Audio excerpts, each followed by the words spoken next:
አንቲ ውእቱ መሶበ ወርቅ ንጹሕ እንተ እስቴታ ምናየው ህብስት ዘወረደ ሰማያት ወኀበ ሕይወት ለኵሉ ዓለም።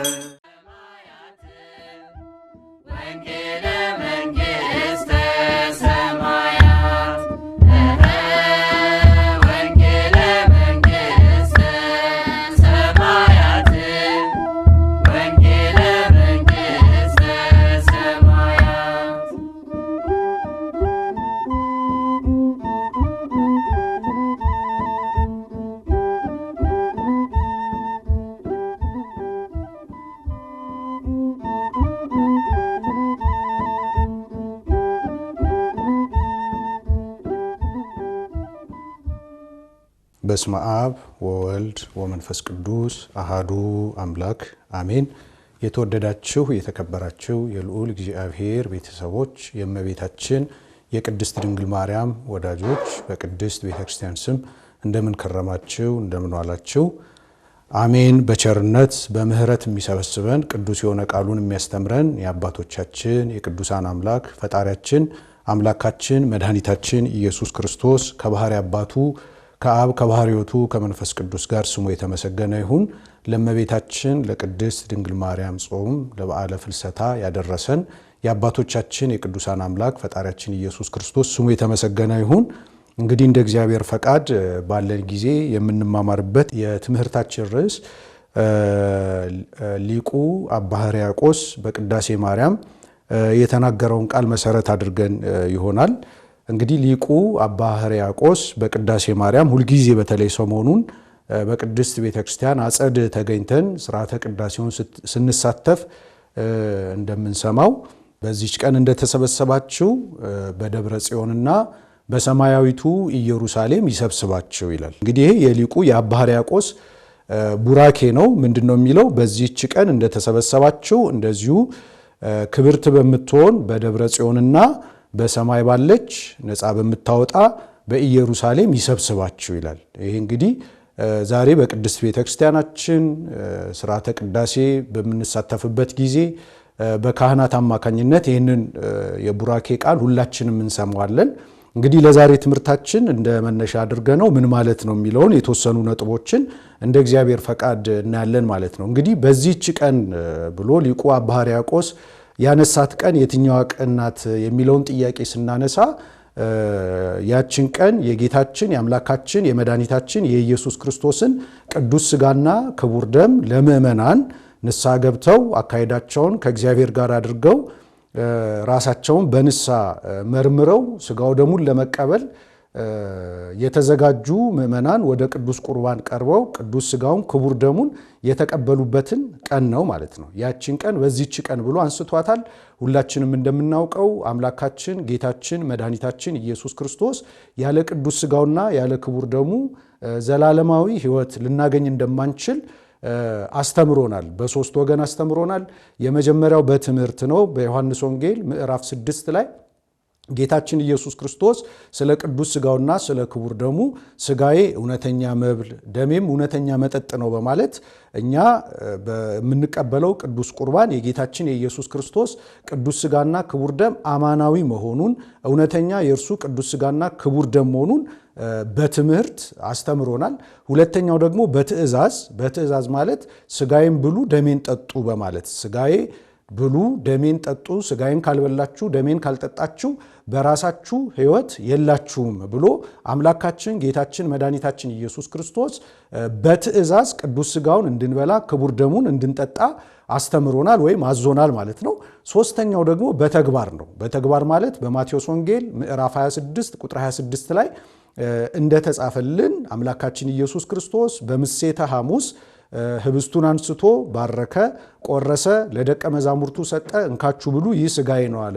ጽዋንም አንስቶ ለደቀ መዛሙርቱ ሰጠ፣ እንካችሁ ይህን ጠጡ፣ ስለሁላችሁ የሚፈስ የአዲስ ኪዳን ደሜ ይህ ነው በማለት አምላካችን ኢየሱስ ክርስቶስ በተግባር ምስጢረ ቁርባንን አስተምሮናል ማለት ነው። ስለዚህ ሊቁ አባ ሕርያቆስ በዚህች ቀን ብሎ የገለጻት ለምእመናን ቅዱስ ሥጋውን ክቡር ደሙን ያቀበለባትን ቀን ነው ማለት ነው። ጌታችን አምላካችን መድኃኒታችን ኢየሱስ ክርስቶስ በትምህርት በትእዛዝና በተግባር ምስጢረ ቁርባንን እንደመሰረተልንና ሥጋዬን ብሉ ደሜን ጠጡ ብሎ እንዳስተማረን እንዳዘዘንም እንግዲህ ያንን ቅዱስ ቁርባን የሚያቀብልባትን ቀን ሊቁ አባ ሕርያቆስ በዚህች ቀን ብሎ ጠራት ማለት ነው። በዚህች ቀን እንደተሰበሰባችሁ ይላል። እንግዲህ የተሰበሰብነው ለምንድን ነው? የተሰበሰብነው አንደኛ ከሥርዓተ ቅዳሴው ለመሳተፍ ነው። ሁለተኛ ነገር ደግሞ ከቅዳሴው ሥርዓት ተሳትፈን የጌታችን የአምላካችን የመድኃኒታችን የኢየሱስ ክርስቶስን ቅዱስ ሥጋና ክቡር ደም ለመቀበል ነው ማለት ነው። ስለዚህ ምንድን ነው ከሊቁ ከአባ ሕርያቆስ የቡራኬ ቃል የምንረዳው ቅድስት ቤተ ክርስቲያን አምላካችን ጌታችን መድኃኒታችን ኢየሱስ ክርስቶስ በደሙ የዋጃት ይህች ቤተ ክርስቲያን አንዱ ጠባይዋ ምንድን ነው? ማህበራዊ ነች፣ ወይም ደግሞ የመሰባሰብ ጠባይ ያለት ጉባኤያዊ ነች ቤተ ክርስቲያን እንጂ የግል አይደለችም። ቅድስት ቤተ ክርስቲያን ስናስብ አምላካችን ጌታችን መድኃኒታችን ኢየሱስ ክርስቶስ በቅዱስ ደሙ የዋጃትን ቅድስት ቤተ ክርስቲያንን ስናስባት በስሯ ስንጠለል የቅድስት ቤተ ክርስቲያንን ጠባይ ባህሪ ማወቅ አለብን። እንግዲህ ሊቁ እንደተናገረው አንዱ የቅድስት ቤተ ክርስቲያን ባህሪ ምንድን ነው?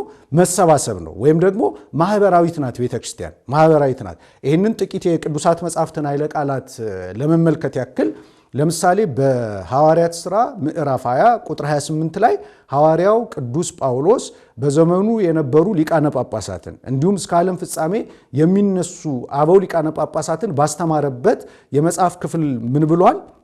በገዛ ደሙ የዋጃትን የእግዚአብሔርን ቤተ ክርስቲያን ትጠብቋት ዘንድ ለራሳችሁ ሁሉና ለመንጋው ተጠንቀቁ ይላል። ለራሳችሁ ሁሉና ለመንጋው ተጠንቀቁ። እንግዲህ መንጋ የሚለው ቃል ምንድን ነው የሚያሳየን? መንጋ ብሎ ሐዋርያው ቅዱስ ጳውሎስ የጠራት ቅድስት ቤተ ክርስቲያንን ነው። ማኅበረ ምእመናን፣ የምእመናንን አንድነት፣ የምእመናንን መሰባሰብ ሐዋርያው ቅዱስ ጳውሎስ መንጋ ብሎ ጠራው። እንግዲህ እውነተኛ ክርስቲያኖች ከሆንን በዚህ ዓለም ላይ ልንሆን የሚገባው የክርስቶስ መንጋ ብቻ ነው። የጌታችን የአምላካችን የመድኃኒታችን የኢየሱስ ክርስቶስ መንጋዎች ነው መሆን ያለብን።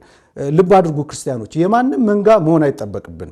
መንጋ መሆን ካለብን እንደ አንድ ክርስቲያን መንጋ መሆን ያለብን ወይም ደግሞ ልንሆንም የሚገባው በመጽሐፍ የተነገረን የማን መንጋ ነው? የጌታችን የመድኃኒታችን የኢየሱስ ክርስቶስ መንጋ ነው። ያውም በቅዱስ ደሙ የዋጀን የጌታችን የኢየሱስ ክርስቶስ መንጋዎች ነን።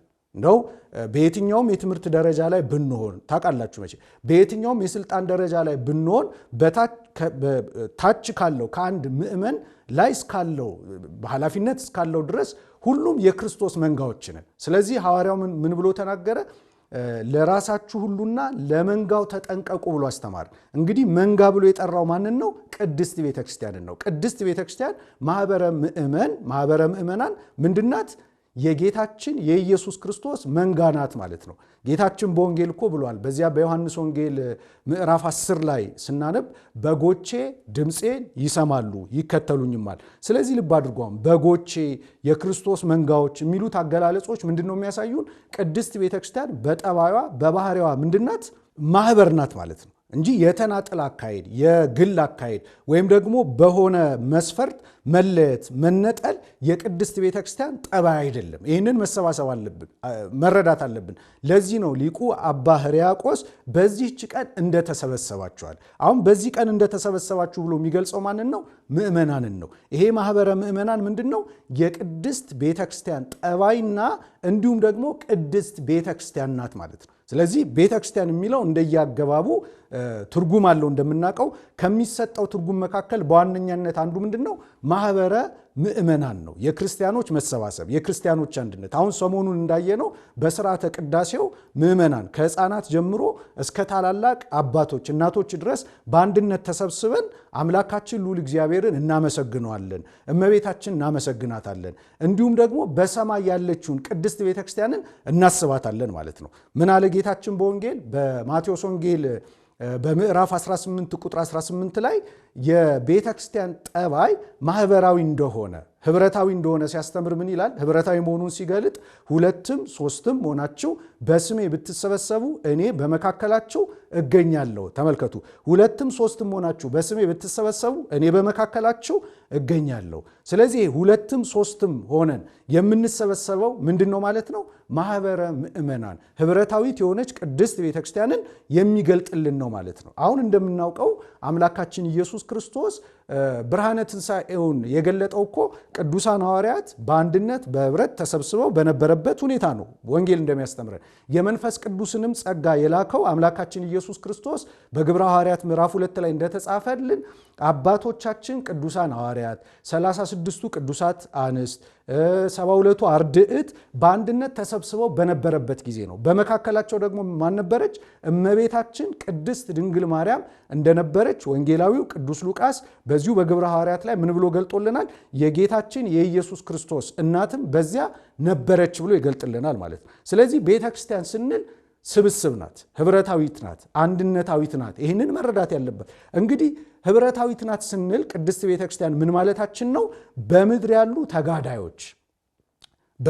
ተጋዳዮች እንግዲህ ተጋዳዮች የምንላቸው እነማንን ነው? አሁንም በምድር ያሉ በሞተ ሥጋ ተወስደው ያልተጠሩ ወደ ክርስቶስ ያልሄዱ ምእመናን ናቸው። በምድር ያሉ ተጋዳዮች ይባላሉ። እነዚህ ማለት በየገዳማቱ ከዓለም ጋር ከዲያብሎስ ጋር ከክፉ ሕሊና ከክፉ አስተሳሰብ ጋር እንደገና ከዓለማዊነት ጋር የሚጋደሉ በዚህ ዓለም ላይ በፈተና በትግል ያሉ ምእመናን ናቸው። የነሱ ህብረት ናት። የነሱ ብቻ ሳትሆን በሰማይ ያሉ ድል የነሱ ቅዱሳን አሉ። ደግሞ በሰማይ ያሉ ድል የነሱ ቅዱሳን አሉ። እነዚህ በሰማይ ያሉ ቅዱሳን ድል የነሱ ቅዱሳን እነማን ናቸው? ቅዱሳን መላእክት። አሁን ቅዱሳን መላእክት ድል ነስተዋል። ዛሬ ፈተና የለባቸውም። ቅዱሳን አበው እነ አብርሃም እነ ይስሐቅ እነ ያዕቆብ፣ ቅዱሳን ነቢያት እነ ነቢዩ ሙሴ እነ ነቢዩ ኢሳይ አበይት ነቢያት የሚባሉት፣ ከዚያ በኋላ ደግሞ ደቂቅ ነቢያት የሚባሉት እነዚህ በብሉይ ኪዳን ስለ አምላካችን መድኃኒታችን ኢየሱስ ክርስቶስ ስጋዌ ትንቢት የተናገሩ ቅዱሳን ነቢያት፣ ከዚያ ቅዱሳን ሐዋርያት፣ ቅዱሳን አርድእት፣ ቅዱሳን ጻድቃን፣ ቅዱሳን ሰማዕታት፣ ቅዱሳን ምእመናን፣ ቅዱሳን መነኮሳት፣ ቅዱሳን ደናግል፣ እነዚህ በሙሉ ድል የነሱ በሰማይ ያሉ ህብረት ናት ቅድስት ቤተክርስቲያን። ስለዚህ ቤተክርስቲያን ስንል በምድር ያሉ ተጋዳዮች፣ በሰማይ ያሉ ደግሞ ድል ነሺዎች ህብረት ናት። አሁን ቤተ ክርስቲያን ሲባል መረዳት የሚገባን ምን ማለት ነው? አሁን ብዙ ጊዜ ህሊናችን ላይ የሚመጣው ምንድን ነው? ቤተ ክርስቲያን ሲባል ለብዙዎቻችን ህሊናችን ላይ የሚመጣው ህንፃ ቤተ ክርስቲያኑ ብቻ ነው። ነገር ግን በእርግጥ እንደያገባቡ ምዕመናን በአንድነት የምንሰበሰብበት የጌታችን የኢየሱስ ክርስቶስን ቅዱስ ሥጋና ክቡር ደም የምንቀበልበት፣ እግዚአብሔርን የምናመሰግንበት፣ ቃል እግዚአብሔር የምንማርበት፣ እንደገና በፍርሃት ሆነን ወደ እግዚአብሔር ቀርበን የምንሰግድበት፣ አምልኮተ እግዚአብሔርን የምንፈጽምበት ስፍራ አዎ ቅድስት ቤተክርስቲያን ናት። ይሄ ምንም ጥያቄ የለውም። በዋናነት ግን ተመልከቱ፣ ከዚህ ባሻገር ቅድስት ቤተክርስቲያን ስንል በምድር ያሉ ተጋዳዮችና በሰማይ ያሉ ድል የነሱ ቅዱሳን ህብረት ናት ቅድስት ቤተክርስቲያን። ስለዚህ እኛም ክርስቲያኖች ነን ስንል ምን ማለታችን ነው? ክርስቲያኖች በሰማይ ያሉ የነ ቅዱስ ሚካኤል የነ ቅዱስ ገብርኤል ድል የነሱ የነ ቅዱስ አብርሃም የነ ነቢዩ ኢሳይያስ የነ ነቢዩ ኤርምያስ የነ ነቢዩ ሕዝቅኤል የነ አቡነ ተክለ ሃይማኖት የነ ቅድስት አርሴማ የነ ቅድስት ክርስቶስ ሰምራ የነ ቅድስት ፌቨን የነ ቅድስት ሮምና የነ ቅዱስ ጴጥሮስ የነ ቅዱስ ጳውሎስ ማህበር አባላት ነን። እኛ ከነሱ ጋር የቃል ኪዳን ግንኙነት አለን። ለምሳሌ አምላካችን ኢየሱስ ክርስቶስ ምን ብሎ ተናግሮ ነበር? እኔ ግንድ ነኝ አለ አይደለም? በዮሐንስ ወንጌል ምዕራፍ 15 ላይ እኔ ግንድ ነኝ፣ ገበሬው አባቴ ነው፣ እናንተ ደግሞ ቅርንጫፎቼ ናችኋል። ስለዚህ ቅርንጫፎች የተባሉት እነማን ናቸው? በምድርም ያሉ የሚጋደሉ በሰማይ ያሉ ድል የነሱ ቅዱሳን አንድነት፣ ይሄ በክርስቶስ ግንድነት ላይ የበቀሉ ቅርንጫፎች ናቸው። ስለዚህ ማስተዋል የሚገባው መረዳት የሚገባው ነገር ምንድን ነው? ቤተ ክርስቲያን ስንል ምን ማለታችን ነው? ወይም እኛ እንደ አንድ ክርስቲያኖች ነን ብለን ስናስብ ህብረታችን፣ አንድነታችን በምድር ካሉ ከሚጋደሉ ክርስቲያኖች ጋር ብቻ ሳይሆን በሰማይ ካሉ ቅዱሳንም ጋር ነው። ተስፋ የምናደርገው ወደፊት የት ለመግባት ነው? እነርሱ ወዳሉበት ነው። አንድ የመጽሐፍ ቅዱስ ክፍል እናንሳ። ለምሳሌ ቅዱስ ጳውሎስ ይህንን እውነት ሲያረጋግጥልን በዕብራውያን መልእክቱ ምዕራፍ 12 ቁጥር 22 ላይ ሄዳችሁ አንብቡ። ምን ይላል ቅዱስ ጳውሎስ? እንግዲህ እኛ አደራ የምንለው ለምንድን ነው? በምድር ሆነን ቅዱሳን መላእክትን የምናከብራቸው እና አቡነ ተክለ ሃይማኖትን የምንወዳቸው ቅዱሳን ሐዋርያትን በየዕለቱ ስማቸውን የምንጠራው ቅዱሳን ነቢያትን ዘወትር የምናስባቸው ለምንድን ነው? ከነርሱ ጋር ህብረታዊ አንድነት ስላለን ነው። ይሄን ህብረታዊ አንድነት ያመጣው ደግሞ ምንድን ነው? የጌታችን የአምላካችን የመድኃኒታችን የኢየሱስ ክርስቶስ ስጋዌ ነው። ሰው መሆኑ የጌታችን የኢየሱስ ክርስቶስ የባሕርይ አምላክነቱን ፈጣሪነቱን ጌትነቱን በማመን በእርሱ ግንድነት አንድ ሆነናል ማለት ነው። ከማን ጋር? በሰማይ ካሉ ቅዱሳን መላእክት ጋር። ይህንን ነው እንግዲህ ሊቁ አባ ሕርያቆስ በእውነት የገለጠው ይህንን ነው። እንዲህ ይላል ቅዱስ ጳውሎስ። ነገር ግን ይላል አስቀድመን በጠቀስነው የመጽሐፍ ቅዱስ ክፍል ላይ እንዲህ ይላል፣ ነገር ግን ወደ ጽዮን ተራራና ይላል። እንግዲህ ከሊቁ ከአባ ሕርያቆስ ንግግር ጋር አንድ ነው። ሰሞኑን በሥርዓተ ቅዳሴው ከምንሰማው ከሊቁ ከአባ ሕርያቆስ የቡራኬ ቃል ጋር አንድ ነው። ሊቁ ምንድን ነው ያለው? በዚህች ቀን እንደተሰበሰባችሁ እንደዚሁ ክብርት በምትሆን በደብረ ጽዮንና በሰማይ ባለች ነፃ በምታወጣ በኢየሩሳሌም ይሰብስባችሁ። በዚህ ምድር ተሰብስባችኋል። በመጨረሻው ደግሞ በደብረ ጽዮን በኢየሩሳሌም ሰማያዊት ይሰብስባችሁ ይልና አያይዞ በኢየሩሳሌም ሰማያዊት እነማን እንዳሉ ሲነግረን እንዲህ ይላል፣ የቅዱሳን ነቢያት ማኅበር ወዳሉበት፣ ያስተማሩ የሐዋርያት ማኅበር፣ ድል የነሱ የሰማዕታት ማኅበር፣ ቡሩካን የሚሆኑ የጻድቃን ማኅበር፣ የተሾሙ የካህናት ማኅበር፣ ተመልከቱ፣ ትጉሃን የሚሆኑ የመላእክት ማኅበር፣ የፍጹማን ደናግልና የመነኮሳት ማኅበር ወዳሉበት ያግባችሁ ይልና የቅድስት ቤተ ክርስቲያንን ልዕልና ሲገልጽ ደግሞ ምን ይላል? ከሁሉ በላይ ከሆነች ከአንዲት ቅድስት ቤተ ክርስቲያን ፍጹም አንድነቷ ሁሉ ጋር ከእነርሱ ጋር ታቦት ዘዶር ወዳለችበት ተመልከቱ ያግባችሁ። ይህችም ይላል እመቤታችን ማርያም ናት። ስለዚህ ወደፊት ከሞት በኋላ ሕይወት ከመቃብር በኋላ ትንሣኤ አለ ብለን እናምናለን። ከዚያ በኋላ የምንገባባት እንግዲህ መንግሥተ ሰማያት ወይም የጽዮን ተራራ ሰማያዊት ኢየሩሳሌም ደግሞ የቅዱሳን ኅብረት መሆኗን አባ ሕርያቆስ ገለጠልን። እንግዲህ መነሻው ምንጩ ምንድን ነው? ቅዱስ መጽሐፍ ነው። እንግዲህ ወደ ቅዱስ ጳውሎስ እንምጣ። እንዲህ ይላል ቅዱስ ጳውሎስ እዚሁ ዕብራውያን 12 ቁጥር 22 ላይ ደግሞ እንዲህ ይላል፣ ነገር ግን ይላል የቅዱስ ጳውሎስ ቃል ነው፣ ወደ ጽዮን ተራራና ይኸውላችሁ ደብረ ጽዮን ማለት ነው። ወደ ጽዮን ተራራና ወደ ሕያው እግዚአብሔር ከተማ ደርሳችኋል። አሁን ቅዱስ ጳውሎስ ምን እያደረገን ነው? እያበረታታን ነው ክርስቲያኖችን። አሁን ደርሳችኋል ምን ማለት ነው? ለምሳሌ ከትልልቅ ሰዎች ጋር ብርቱ ከሆኑ ሰዎች ጋር ተራራ ስንወጣ ድክም ይለናል፣ ዝልፍልፍ እንላለን እና ከኛ የበረታው ሰው ምንድን ነው የሚለው? አይዞ ደርሳል ይለናል አይደል?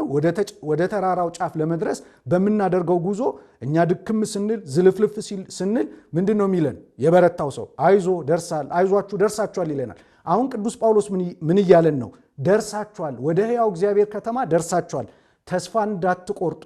በዚህ ዓለም እየገጠማችሁ ባለው ፈተና፣ በዚህ ዓለም እየገጠማችሁ ባለው ውጣ ውረድ፣ በዚህ ዓለም እየገጠማችሁ ባለው መከራ፣ በዚህ ዓለም ላይ ዲያብሎስ እየከፈተባችሁ ባለው ጦርነት ተስፋ እንዳትቆርጡ።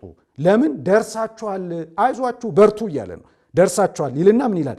ወደ ሰማያዊቱ ኢየሩሳሌም በደስታም ወደ ተሰበሰቡት ወደ አእላፋት መላእክት፣ በደስታ ወደ ተሰበሰቡት ወደ አእላፋት መላእክት እነ ቅዱስ ሚካኤል እነ ቅዱስ ገብርኤል ወዳሉበት ማለት ነው። ለዚህ እኮ ነው ዛሬ በምድር ላይ ሚካኤል፣ ገብርኤል፣ ሩፋኤል እያለን የምንጠራቸው ለዚህ ነው። ምክንያቱም ከሞትን በኋላ የምንሄደው ወደ እነርሱ ስለሆነን ነው። ወደ አእላፋት መላእክት በሰማያትም ወደ ተጻፉ ወደ በኩራት ማኅበር ወደነ አብርሃም ወደነ ይስሐቅ ወደነ ያዕቆብ ማለቱ ነው። ወደ በኩራት ማኅበር የሁሉ ዳኛ ወደሚሆን ወደ እግዚአብሔር ፍጹማንም ወደ ሆኑት ወደ ጻድቃን መንፈሶች ነፍሳት ማለቱ ነው። የአዲስ ኪዳን መካከለኛ ወደሚሆን ወደ ጌታችን ወደ ኢየሱስ ክርስቶስም ደርሳችኋል ይላል። ስለዚህ ልብ አድርጎ ሊቁ አባ ሕርያቆስ በቃለ ቡራኬው እኛን የባረከን በምንድን ነው? በዚህ በቅዱስ ጳውሎስ ቃል ነው። አያችሁ፣ ቅዳሴያችን ራሱ ምንጩ መጽሐፍ ቅዱስ መሆኑን ተመለከታችሁ። ቅዳሴያችን ራሱ ምንጩ የቅዱስ ጳውሎስ ቃል መሆኑን ተረዳችሁ። ስለዚህ ሊቁ አባ ሕርያቆስ ከቅዱስ ጳውሎስ ቃል ጋር በተስማማ መልኩ ባረከን ማለት ነው። በዋናነት ግን በዚህች ቀን እንደተሰበሰባችሁ እንደዚሁም ክብርት በምትሆን በደብረ ጽዮን በሰማይ ባለች ነፃ በምታወጣ በኢየሩሳሌም ይሰብስባችሁ የሚለውን ቃል ስንሰማ ሰማያዊ ሕይወታችን ትዝ ሊለን ይገባል። እንደምታውቁት በዚህ ምድር ላይ መከራችን በዝቷል፣ ፈተናችን በዝቷል፣ ስቃዩ በዝቷል። ዓለም ትርምስምሱ እየወጣ ነው። ለምን? ከኢየሱስ ክርስቶስ ፊቱን ስላዞረ። ለምን? ከጌታችን ከኢየሱስ ክርስቶስ መንገድ ስለወጣ ዓለም ከምድር ጀምሮ ትርምስምስ ውስጥ እየወጣ ነው። ስለዚህ ይሄ ዓለም የመከራ ዓለም ነው። እንደምታውቁት የችግር ዓለም ነው፣ የስቃይ ዓለም ነው። ዛሬ በተለይ የምናየው የምንሰማው ሁሉ ደስ አይልም አይደለም? ስለዚህ ደስ ካላለን ምንድነው ተስፋ ማድረግ ያለብን? ወደፊት ከሞትን በኋላ ድል ወደ ነሱት ወደ ቅዱሳን መላእክት፣ ወደ ቅዱሳን ጻድቃን፣ ወደ ቅዱሳን ነቢያት፣ ወደ ቅዱሳን ሐዋርያት አገልግሎታቸውን በአግባቡ ወደ ተወጡት ወደ ቅዱሳን ካህናት እንደምንሄድ ማወቅ አለብን፣ መረዳት አለብን። ምነው ሐዋርያው ቅዱስ ጳውሎስ በፊልጵስዩስ መልእክቱ ምዕራፍ 3 ቁጥር 19ና ቁጥር 20 ላይ ስታነቡ ይህ ዓለም በአስጨናቂ ነገሮች እየተመላ መሆኑን እንደገና ደግሞ ሆዳቸውን በሚያመልኩ ሰዎች እየተመላ መሆኑን ከገለጠ በኋላ ምን ብሎ ነበረ? እኛ ግን ሀገራችን በሰማይ ነው ብሏል። እኛ ግን ሀገራችን በሰማይ ነው። ስለዚህ ክርስቲያኖች ተስፋ መቁረጥ አይገባም። እኛ የምንሄደው ወዴት ነው? እነ ቅዱስ ሚካኤል ወዳሉበት ይኸው አባ ሕርያቆስ ነገረን። እንደገና ቅዱስ ጳውሎስም ደግሞ በዕብራውያን መልእክቱ ምን ብሎ ነገረን? እናንተ የምትሄዱት ቅዱሳን ወደ ተሰበሰቡበት ስፍራ ነው። ድል ወደ ነሱት ቅዱሳን መላእክት፣ ቅዱሳን ነቢያት፣ ቅዱሳን ሐዋርያት፣ ቅዱሳን ጻድቃን፣ ቅዱሳን ሰማዕታት ወደ እነሱ ነው የምትሄዱት። ስለዚህ አይዟችሁ አለን። ስለዚህ ከቅዱሳን ጋር የቃል ኪዳን ግንኙነት አለን። ቤተ ክርስቲያን የሚለውን መረዳት ያለብን በዚህ መንገድ ነው። ስለዚህ ቤተ ክርስቲያን ሲባል አሁን ብዙ ምዕመናን ያው እናውቃለን፣ እንዳልኳችሁ ቅድም ሕንፃ ቤተ ክርስቲያኑን ብቻ ነው እናስበው፣ ግን ያ አይደለም። ቤተ ክርስቲያን ማለት በምድርም ያለች እንደገና በሰማይም ያለች ናት። በምድርም ያለች ስሮቿ በምድር ቅጠሎቿ በሰማይ ያለች ናት ቤተ ክርስቲያን። በምድር ያለች እኛ አለን፣ በምድር እኛ አለን። በሰማይ ደግሞ ድል የነሱ ቅዱሳን አሉ። አንድ የመጽሐፍ ቅዱስ ክፍል ብናነሳ ጥሩ ነው። የዮሐንስ ራእይ በተባለው የመጽሐፍ ቅዱስ ክፍል ላይ የዮሐንስ ራእይ ምዕራፍ 7 ላይ ለትምህርታችን ማጠናቀቂያ እናድርገው። እንግዲህ ተስፋ እንዳንቆርጥ በዚህ ዓለም ላይ ችግር ቢበዛ፣ ስቃይ ቢበዛ፣ ውጣ ውረድ ቢበዛ፣ ፈተና ቢበዛ ተስፋ መቁረጥ አይገባም። ምክንያቱም እኛ ተስፋ አለን። ተስፋችን ምንድን ነው? ባለቤቱ የሁሉ ዳኛ የሆነ ጌታችን ኢየሱስ ክርስቶስ ስለኛ ደሙን ያፈሰሰልን ስጋውን የቆረሰልን አምላካችን ኢየሱስ ክርስቶስ እርሱን ያገለገሉ ቅዱሳን መላእክት፣ ቅዱሳን ጻድቃን፣ ቅዱሳን ነቢያት፣ ቅዱሳን ሐዋርያት እንደገና ደግሞ ታቦት ዘዶር የምትባል እመቤታችን ቅድስት ድንግል ማርያም ወዳለችበት ወደ ጽዮን ተራራና ወደ መንግሥተ ሰማያት ነው የምንሄደው፣ ወደ ሰማያዊቱ ኢየሩሳሌም። ስለዚህ ተስፋ መቁረጥ አይገባም። እንዲህ ይላል ራእይ ምዕራፍ 7 ላይ ሄዳችሁ አንብቡ። የዮሐንስ ራእይ ምዕራፍ 7 ቁጥር 12 ጀምሮ እንግዲህ ቅዱስ ዮሐንስ አንድ ነገር አየው ይላል። የትምህርታችን ማጠቃለያ ይሄ ነው። ምንድነው የተመለከተው? በፍጥሞ ደሴት ሳለ እግዚአብሔር ብዙ ምስጢራትን ገልጦለታል። ከገለጠለት ምስጢራት መካከል በሰማይ ስላሉት ነው። እንዲህ ይላል። ምንድነው የሚለው? ብዙ ነጫጭ ልብስ የለበሱ ሰዎችን ተመለከትኩ አለ። በጣም ብዙ ናቸው። ከነገድ ከወገን ከቋንቋ የመጡ ናቸው። በጣም ብዙ ናቸው አለ እና ሁሉም ነጫጭ ልብስ ለብሰዋል አለ። እንግዲህ ነጭ መሆኑ እንግዲህ በመንግሥተ ሰማያት ልብስ አለ ማለት አይደለም። እሱን እኛ እናውቀውም። ዓይን አላያትም፣ ጆሮም አልሰማትም፣ እግርም አልረገጣትም ተብሎ እንደተነገረው በመንግሥተ ሰማያት እንደምንኖር ተስፋ እናደርጋለን እንጂ እንዴት እንደምንኖር እኛ አናውቅም። ምክንያቱም ዓይን አላየውም ተብሏል፣ ጆሮ አልሰማውም ተብሏል፣ እግርም አልረገጠውም ተብሏል። ይህችን መንግሥተ ሰማያትም በምንም መልኩ በሕሊናችን ልንስላት አንችልም። እግዚአብሔር ለወዳጆቹ ያዘጋጃት ናት ማለት ነው። ስለዚህ ምን አለ? ነጫጭ ልብስ ለብሰዋል ይላል። ነጩ ቅድስናቸውን ንጽህናቸውን ያመለክታል። ልብስ የሚለው ደግሞ የተሰጣቸውን ጸጋ ነው። ስለዚህ ነጫጭ ልብስ ለብሰዋል አለ እና ከሊቃናቱ መካከል አንዱ ምን ብሎ ጠየቀኝ አለ ወንጌላዊው ቅዱስ ዮሐንስ፣ እነዚህ ነጫጭ ልብስ የለበሱ እነማን ናቸው? ከወዴትስ መጡ ብሎ ጠየቀኝ አለ እና ወንጌላዊው ቅዱስ ዮሐንስ ምን አልኩት አለ? ጌታ ሆይ አንተ ታውቃለህ፣ እኔ አላውቅም አልኩት ይላል። ከዚያ ምን አለኝ ይላል መሰላችሁ? እነዚህ ከታላቁ መከራ የመጡ ናቸው። ልብሳቸውን አጥበው በበጉ ደም አነጹ። ከእንግዲህ በኋላ አያዝኑም፣ አያለቅሱም። በመካከላቸው ያለው በመቅደሱ ያለው የሚያመልኩት በጉ ኢየሱስ ክርስቶስ እረኛቸው ይሆናል፣ እንባዎቻቸውን ሁሉ ያብስላቸዋል ብሎ ነገረኝ ይላል። አሁን ከዚህ ጋር የምንረዳቸውን ዋና ቁም ነገሮች እንማር። መጀመሪያ እነዚህ ነጫጭ ልብስ የለበሱ በሰማይ ያሉ ድል የነሱ አሉ። ከየት የመጡ ናቸው? ከታላቁ መከራ የመጡ ናቸው።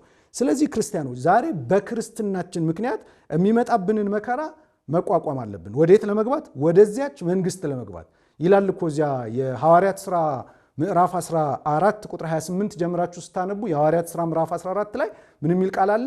ወደ እግዚአብሔር መንግስት በብዙ መከራ እንገባ ዘንድ ያስፈልገናል ይላል። ስለዚህ ወደ መንግስተ ሰማያት ለመግባት በዚህ ዓለም ላይ የሚገጥመንን ፈተና መከራ መቋቋማል። በዓለም ሳላችሁ መከራ አለባችሁ፣ ግን አይዟችሁን ያለምን አሸንፌዋለሁ። ስለዚህ በዚያ ነጫጭ ልብስ የለበሱ እነዚህ ቅዱሳን ከታላቁ መከራ የመጡ ናቸው የመጀመሪያው። ስለዚህ እኛም በዚህ ዓለም ላይ የሚደርስብንን የግፍ ጡጫ መከራ ፈተና ሁሉ መቋቋም አለብን።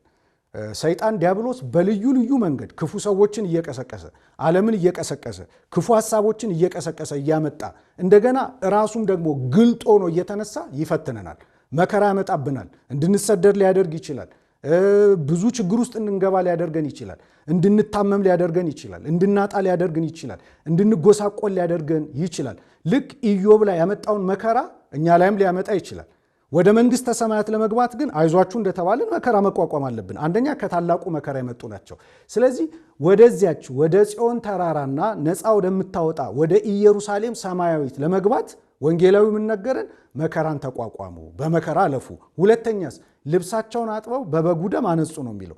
ወደዚያች ሰማያዊ መንግስት ለመቀላቀል ለመግባት ወደዚያች ሰማያዊት ህብረት ለመግባት ምን ማድረግ ያስፈልጋል? ልብሳችንን ማጠብ አለብን። ልብስ ማጠብ ማለት በአጭር ቋንቋ ንስሐ መግባት ነው። ስለዚህ ክርስቲያኖች ምን እንጠብቃለን? የበደልን እንካስ፣ የረከስን እንቀደስ፣ የወደቅን እንነሳ፣ የቆሸሽን እንታጠብ። በምን? በንስሐ። ያለን ተስፋ የመጽናናት ዘመን እንዲመጣላችሁ ንስሐ ግቡ ተብለናል። ስለዚህ የበደልን ያጠፋን ሰዎች እንካስ፣ ንስሐ እንግባ። የተጣላን ሰዎች ካለን እንታረቅ። ቂም በቀል የያዝን ሰዎች ካለን ቂም በቀላችን እንተው። ሰዎችን በመሳደብ በማንቋሸሽ በመተቸት የሰውን ሞራል የሰበርን ሰዎች እስከ ሞት ድረስ እንዲደርሱ ያሸማቀቅናቸው ሰዎች ካለን ነገ አንደበታችን ስለሚዘጋ ከመዘጋቱ በፊት አንደበታችንን ከሳሽ፣ ካህኑን ምስክር፣ እግዚአብሔርን ዳኛ፣ አንደበታችንን ከሳሽ አድርገን ንስሐ እንግባ። ልብሳቸውን አጥበው የሚለው ይህን በበጉ ደም አነጹ ይላል። መጠቅለያው ምንድን ነው? የሺህ ፍልጥ ማሰሪያው ልጥ ይላል። እንግዲህ መከራን ተቋቋምን፣ ልብሳችንን አጠብን፣ ንስሐ ገባን። የዚህ ሁሉ የአገልግሎታችን ሁሉ ማሰሪያ ምንድን ነው? በበጉ ደም አነጹ። በበጉ ደም አነጹ ማለት ምን ማለት ነው? ሥጋው ደሙን ተቀበሉ፣ በቅዱስ ቁርባን ታተሙ ማለት ነው። ስለዚህ በዛሬው ዕለት ትምህርታችን ምን ተረዳን? የሚጠብቀን ሰማያዊ መንግስት አለ። እነማን ያሉበት? ቅዱሳን መላእክት፣ ቅዱሳን ጻድቃን፣ ቅዱሳን ሰማዕታት፣ ቅዱሳን ነቢያት፣ ቅዱሳን ሐዋርያት፣ ቅዱሳት አንስት ያሉባት መንግስተ ሰማያት፣ የጽዮን ተራራ የተባለች መንግስተ ሰማያት ኢየሩሳሌም ሰማያዊ ትጠብቀናለችና እሱን ተስፋ እናድርግ። ዛሬ በዚህ ምድር የምንጠራቸው ቅዱሳን መላእክት፣ ቅዱሳን ነቢያት፣ ቅዱሳን ሐዋርያት ነገ አብረናቸው እንኖራለን። በቃ ቅዳሴያችን የሚያስተምረን ይህንን ነው። ሊቁ አባ ሕርያቆስ የቅዱስ ጳውሎስን ቃል አድርጎ ያስተማረን ይሄንን ነው። ከኛ ምን ይጠበቃል? በመከራ እንለፍ፣ አንሰቀቅ፣ ተስፋ አንቁረጥ። ንስሐ ያልገባን ሰዎች ንስሐ እንግባ። ንስሐ ገብተን ነገ ዛሬ ሳንል በተወደደ ሰዓት ሰማሁ፣ በማዳኔም ቀን ረዳሁ፣ እነሆ የተወደደ ሰዓት አሁን ነው፣ የመዳንም ቀን ዛሬ ነው ተብሎ እንደተጻፈ ንስሐ ገብተን ዛሬውኑ ቅዱስ ሥጋውን ክቡር ደሙን እንቀበል። ለዚያ እንድንበቃ እግዚአብሔር በቸርነቱ ታቦት ዘዶር የተባለች የአምላካችን የጌታችን የመድኃኒታችን የአምባችን የተስፋችን የመጠጊያችን የሕይወታችን የትንሣኤያችን እናት እመቤታችን ቅድስት ድንግል ማርያም በአማላጅነቷ ትርዳን። የቅድስት ቤተ ክርስቲያን አምላክ ከሁላችን ጋር ይሁን። ይቆየን። ወንጌለ መንግሥተ ሰማያት